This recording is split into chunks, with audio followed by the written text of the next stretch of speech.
श्रद्धा murder case. एक लड़की जिसको प्यार के जाल में फंसाया गया और उसके बाद उसका गला दबाकर उसके 35 टुकड़े करके फ्रिज में रखे गए। क्या आप इस कहानी को डिटेल में सुनना चाहेंगे? अगर आपका जवाब हाँ है तो मैं आपको इस कहानी से जुड़े हर किस्से के बारे में बताऊंगा। क्योंकि इतना तो आपने सुना ही होगा कि श्रद्धा के 35 टुकड़े किए गए, लेकिन पूरी कहानी आपको पता नहीं होगी कि सिर्फ एक श्रद्धा ही उसके जाल में फंसने वाली लड़की नहीं थी, बल्कि उसके जैसी लगभग 20 और लड़कियां थी जिनको आफ्ताब ने अपने प्यार के जाल में फंसाया। इन्हीं सब बातों के बारे में आज हम खुलासा करने वाले हैं। तो चलिए शुरू करते हैं कहानी को। मेरा नाम है राकेश और आपका बहुत बहुत स्वागत है मेरे इस चैनल पर। ये कहानी है एक ऐसी मासूम लड़की की जिसका पूरा नाम श्रद्धा विकास वालकर था। श्रद्धा अपने माता पिता और अपने भाई के साथ महाराष्ट्र के एक इलाके पालघर में रहती थी। श्रद्धा के पिता की पालघर में ही एक इलेक्ट्रॉनिक्स की दुकान थी और उसी दुकान से ही श्रद्धा की पढ़ाई के लिए पैसे इकट्ठे होते थे। श्रद्धा पूरे परिवार में सबसे लाडली बेटी थी।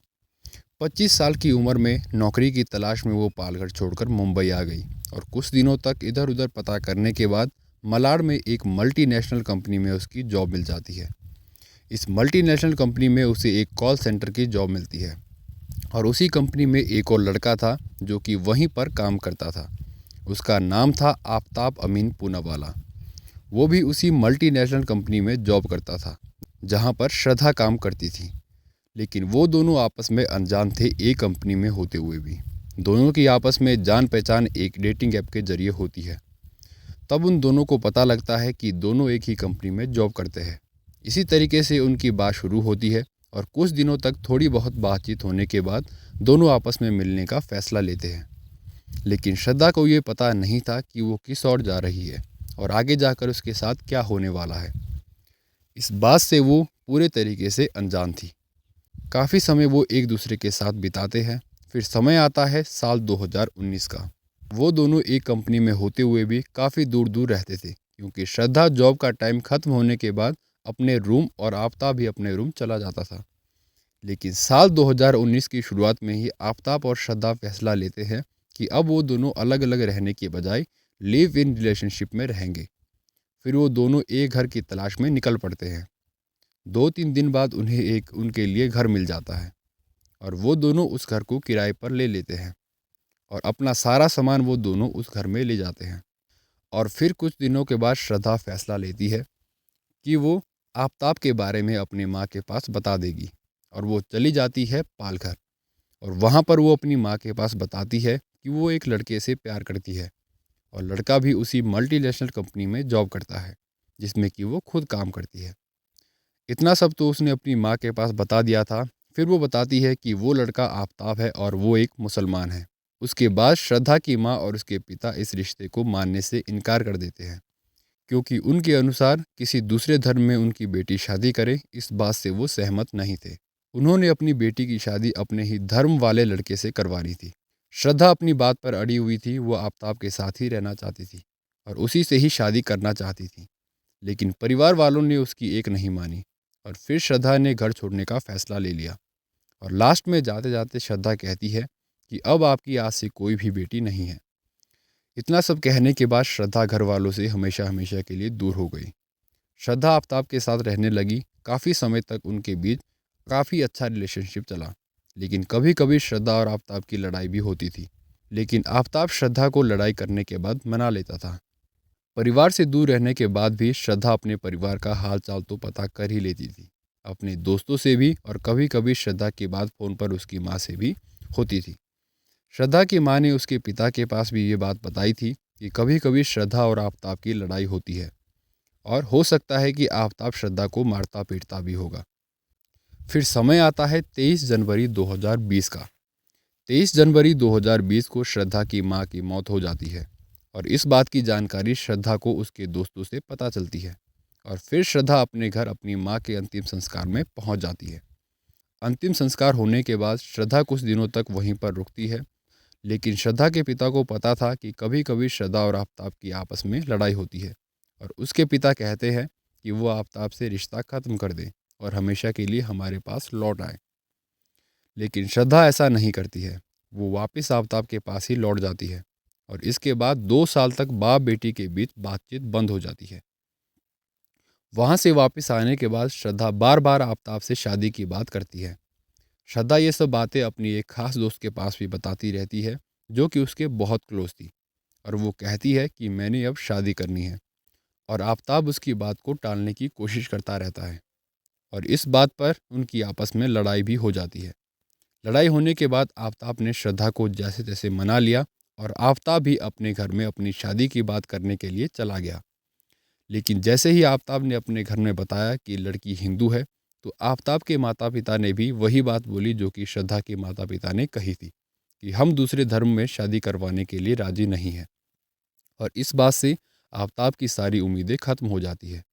और साथ ही आफताब को ये हिदायत भी दी जाती है कि जितना जल्दी हो सके उस लड़की से छुटकारा पाने की कोशिश करो। लेकिन उन दोनों के दिमाग में प्यार का भूत सवार था। आफताब फिर से श्रद्धा के पास गया और उन दोनों ने प्लान बनाया कि वो दोनों मुंबई छोड़ देंगे हमेशा हमेशा के लिए। दोनों ने बहुत सोचा और दोनों ने मुंबई छोड़ने का फैसला ले लिया।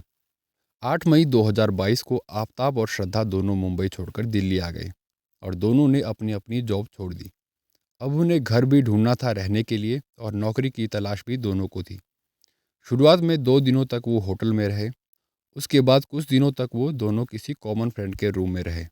उसके बाद उन्होंने छतरपुर में ही एक घर किराए पर ले लिया। दोनों नौकरी की तलाश में थे। आफताब को तो कुछ समय के बाद नौकरी मिल गई थी, लेकिन श्रद्धा की तलाश अभी भी जारी थी। फिर एक दिन ऐसी वारदात होती है जिसकी उम्मीद शायद दोनों को नहीं हो। 18 मई की रात को आफताब और श्रद्धा के बीच झगड़ा होता है। और झगड़े की वजह होती है कि श्रद्धा बार बार शादी करने को बोल रही थी और आफताब उसकी बात को बार बार टाल रहा था। लेकिन उस रात मानो आफताब के सर पर खून सवार था। झगड़ा इतना आगे बढ़ गया था कि आफताब ने उसे खूब मारा पीटा और उसके बाद उसका गला दबाए रखा।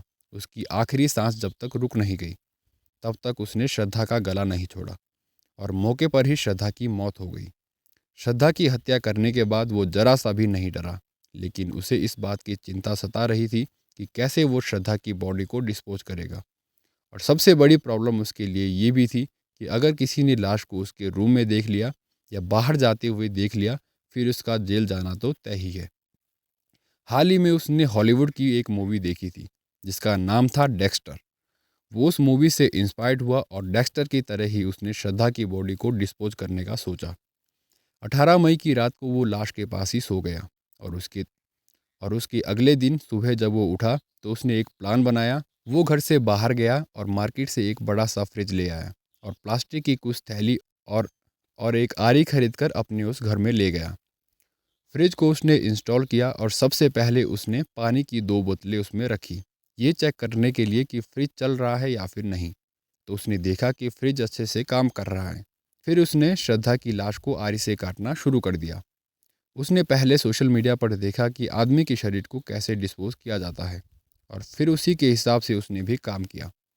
19 मई को उसने शरीर के कुछ भागों को आरी से काट दिया और प्लास्टिक की थैली में भरकर फ्रिज में रख दिया। जब वो थक गया काटते काटते तो उसने फ्रिज में लगी सबसे नीचे वाली जाली को निकालकर उसमें बाकी लाश को रख दिया। उसके बाद ऑनलाइन खाना ऑर्डर करके मंगवाता था और जो खाना बच जाता था वो उसी फ्रिज में रख देता था। ऐसा उसने लगातार 18 दिनों तक किया।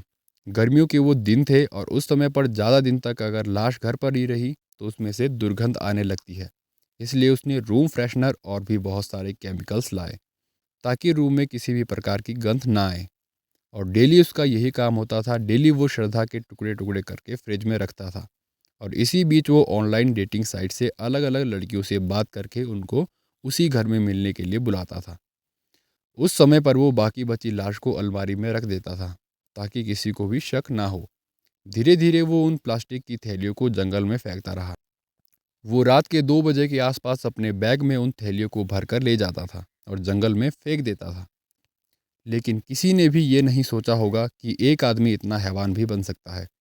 लास्ट दिन जब वो श्रद्धा की बची खोपड़ी को जंगल में ले जाता है तो वो सबसे पहले उसके फेस को जलाता है ताकि किसी को भी ऐसा ना लगे कि वो किसी इंसान का सर है। और जिस आरी से उसने लाश को काटा था वो आरी भी उसने फेंक दी। और ना ही अब उसके कमरे में कोई और सबूत था जिससे पता लग जाता कि वो एक आरोपी है। कुछ महीनों तक वो श्रद्धा का फ़ोन चलाता था और उसका सोशल मीडिया अकाउंट भी यूज़ करता था और श्रद्धा बनकर उसके दोस्तों और रिश्तेदारों से बातें भी करता था। लेकिन श्रद्धा का फ़ोन 2 महीनों से बंद था, ना ही उसका कोई कॉन्टैक्ट किसी से था। श्रद्धा के भाई ने उसके दोस्तों से पूछा तो उन्होंने बताया कि उसका फ़ोन तो 1-2 महीनों से बंद ही है। और उसके दोस्तों ने बताया कि श्रद्धा और आफताब दोनों दिल्ली में रह रहे हैं। उसके बाद श्रद्धा के पिता ने पहले मुंबई पुलिस थाने में और फिर दिल्ली पुलिस थाने में रिपोर्ट दर्ज करवाई। पुलिस के द्वारा आफताब से पूछताछ की गई, लेकिन उसने बताया कि श्रद्धा के साथ उसकी 22 मई को लड़ाई हुई थी और उसने घर छोड़ने का फैसला भी लिया। और आफताब के द्वारा ये भी बताया गया कि श्रद्धा ने उसे मना किया था किसी भी प्रकार का कॉन्टैक्ट करने को।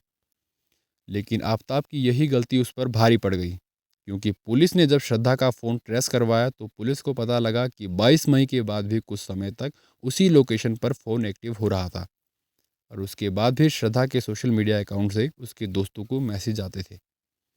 इतना पता लगते ही पुलिस ने आफताब को रिमांड में ले लिया और उसे रिमांड में लेने के बाद उसने पूरी कहानी पुलिस को बता दी कि किस तरीके से उसने श्रद्धा को गला दबाकर मारा। और फिर उसके बाद पता लगने के डर से उसने श्रद्धा की बॉडी के अलग अलग टुकड़े करके छतरपुर के जंगल में रात को फेंकता था। और सोशल मीडिया वो श्रद्धा का इसलिए यूज़ करता था ताकि उस पर किसी को भी शक ना हो कि उसी ने श्रद्धा की हत्या की है। और उसने इस दौरान श्रद्धा की मौत के सारे सबूत भी मिटा दिए थे। लेकिन पुलिस फिर भी उसके बाद आफताब को उसी जंगल में ले गई जिस जंगल में उसने बारी बारी से श्रद्धा के टुकड़े फेंके थे। वहां पर हड्डियां तो मिली, लेकिन वो पता नहीं आदमी की थी या किसी जानवर की। 12 नवंबर 2022 को पुलिस के द्वारा आफताब को गिरफ्तार किया गया और 24 जनवरी को आफताब के खिलाफ 6,629 पन्नों की चार्जशीट दर्ज की गई थी। इस मामले में पुलिस ने 150 से ज़्यादा गवाहों के बयान भी दर्ज किए थे। जाहिर है अब आफताब को मुकदमे का सामना करना पड़ेगा। आरोप तय होते ही आरोपी के पास दो विकल्प होते हैं, या तो उसे अपना गुनाह कबूल करना पड़ेगा और सज़ा लेनी होगी, या फिर मुकदमे का सामना करना पड़ेगा। मैं तो बस यही उम्मीद करता हूँ कि आफताब को ऐसी सज़ा मिले जिससे ऐसी सोच रखने वालों की रूह भी कांप जाए। ये स्टोरी आपको कैसी लगी कमेंट बॉक्स में अपनी राय ज़रूर दें और मिलते हैं आपको एक और क्राइम कहानी के साथ। धन्यवाद। Thank you so much.